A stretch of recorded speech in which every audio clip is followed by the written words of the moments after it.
మాక్ parliament Congress విధించిన అత్యవసర చీకటి అధ్యాయం.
దయచేసి సభ మర్యాదను పాటించండి.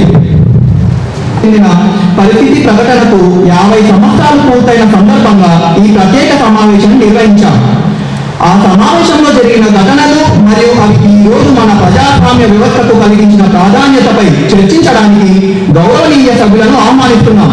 శ్రీ రాజు చర్చ కోసం తీర్మానం ప్రవేశపెట్టారు. చీకటి మరియు బాధాకరమైన అత్యవసర పరిస్థితి విధింపుకు 50 సంవత్సరాలు పూర్తయిన సందర్భంగా ఈ తీర్మానాన్ని చర్చ కొరకు తీర్మానం ఆమోదించబడింది. నుంచి అత్యవసర పరిస్థితి విధింపుకు 50 సంవత్సరాల సందర్భంగా మాననీయ అధ్యక్షుల గారికి నమస్కారములు. ఈ గౌరవనీయ సభలో 100% ప్రజాస్వామ్యాన్ని నిలబెట్టే బాధ్యతతో ఈ పదవిలో ఉన్న నేను 50 ఏళ్ల క్రితం అనగా జూన్ 25, 1975 నాటి అర్ధరాత్రి దేశాన్ని చీకటిలో ఉంచిన ఘట్టాన్ని మనం ఎవరో మర్చిపోయిన దేశ అది మీకు తెలుసు, ఇక్కడ ఉన్న సభ్యులందరికీ తెలుసు. అప్పటి ప్రధాని తమ వ్యక్తిగత అధికారాన్ని నిలబెట్టుకోవడానికి ప్రభుత్వ యంత్రాంగాన్ని ఒక ఆయుధంగా మార్చారు అధ్యక్ష. ఆనాడు 1975 అత్యవసర పరిస్థితిలో తన స్వరాన్ని కోల్పోయిన, అలాగే తమ స్వేచ్ఛను కోల్పోయిన వారి త్యాగాలను గుర్తు చేస్తూ ఈ సభలో కొద్ది క్షణాలు మౌనాన్ని పాటించవలసినదిగా అధ్యక్షుల వారిని అలాగే పార్లమెంట్ సభ్యుల వారందరినీ కోరుచున్నారు.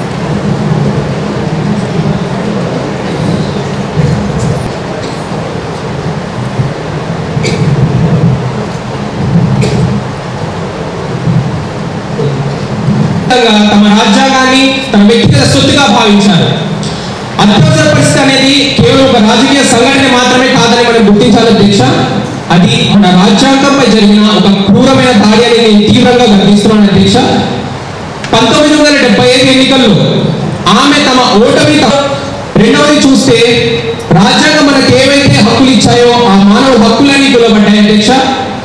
మూడో విషయానికి వస్తే మీడియాకరణపై ఇదే నిషేధం వచ్చినప్పుడు మానవుడికి ఏది మంచి ఏది చెడు అని తేడా తెలియదు అధ్యక్ష. అదే విధముగా అప్పటి దుర్గమమైన ముగించాలనుకుంటున్నాను అధ్యక్ష. కెహకైది కవిరాయ్ తోడు కానూను కన్నారా. ఈ అవకాశం ఇచ్చిన అధ్యక్షుల గారికి ధన్యవాదాలు. గౌరవనీయులైన అధ్యక్షుల వారికి నా నమస్కారాలు. వారు చరిత్రపై గుర్తు పెట్టుకోవడానికి సాధ్యమైనది మర్చిపోయారు. కానీ సంవిధాన హత్యా దినం అని అనడం వాస్తవం కాదు. ప్రతి దేశం సంక్షోభాలను ఎదుర్కొంటూ అధికారాన్ని దుర్వినియోగం చేసింది, అది నిజమే అధ్యక్ష. కానీ ఒక పక్క చూస్తే ఈ నిర్ణయాలు ఆసక్తికరమైనవి కూడా ప్రజాస్వామ్యానికి అనుకూలమైనది కదా అని నేను ప్రశ్నిస్తున్నాను. నిర్ణయకుడిగా చూడడం కూడా తప్పు కాదు. సాంప్రదాయాలు ఉన్నాయి కానీ కొన్ని ప్రాంతాల్లో ఈ నిర్ణయం